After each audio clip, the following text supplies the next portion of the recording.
My name is Joel Tv, also known as T Songs or T Songs Beats.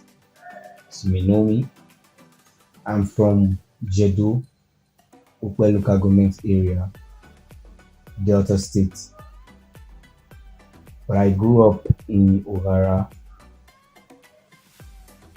Saple, Wari region, these areas.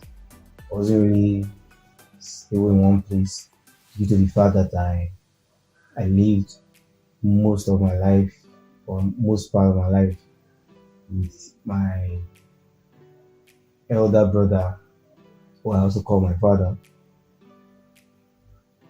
due to the fact that he's a pastor and my parents wanted me to stay with the pastor.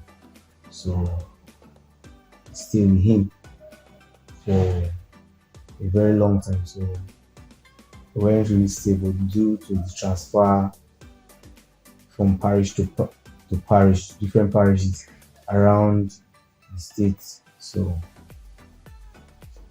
these are the areas where I grew up, and it influenced my life a lot to where I am today. So how I got into music production. First, I started learning music or loving music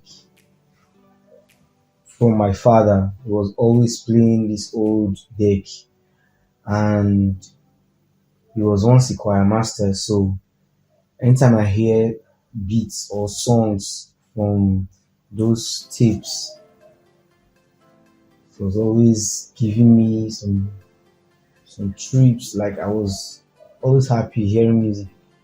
I was always making sounds in my head and started with dancing and all that. We always called the children around the area, people should dance for me. So that one just something that influenced me too. So when I started living with my elder brother, when I left to live with him, he had a piano at home. The piano was there.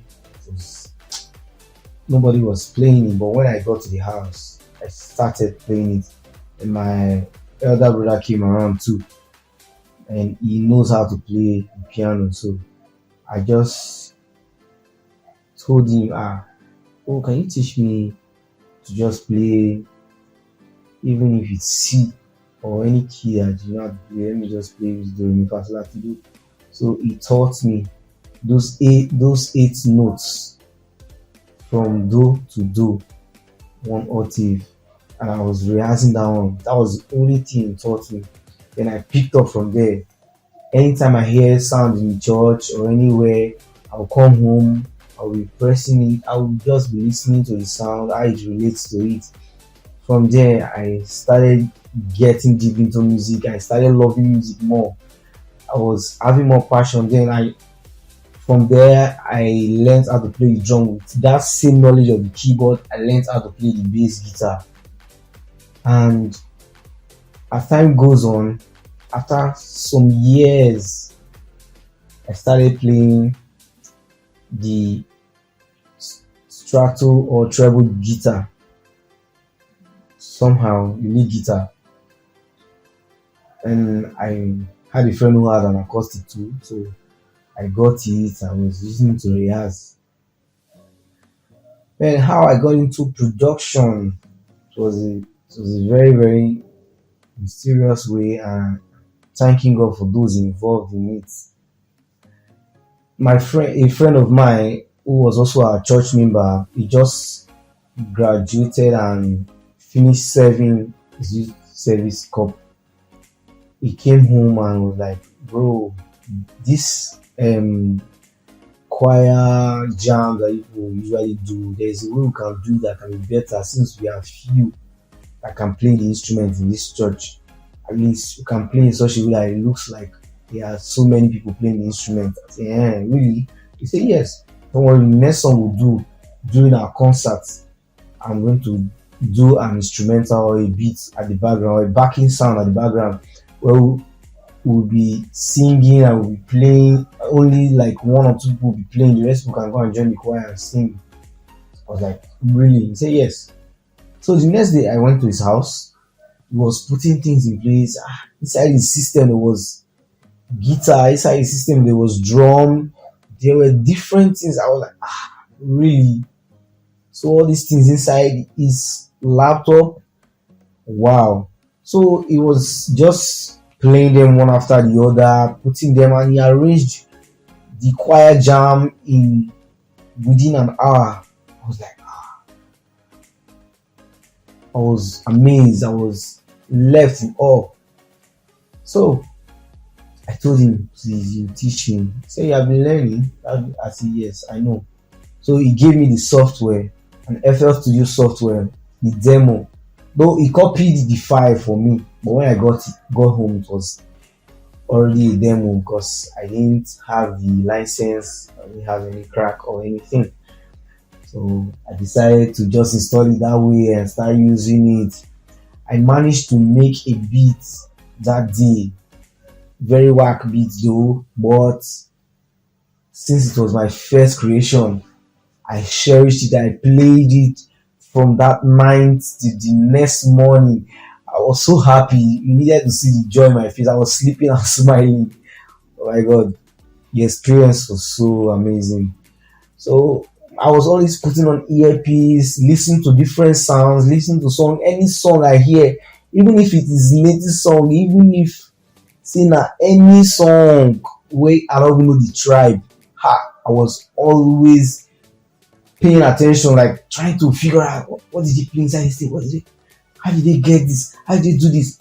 Always trying to get it.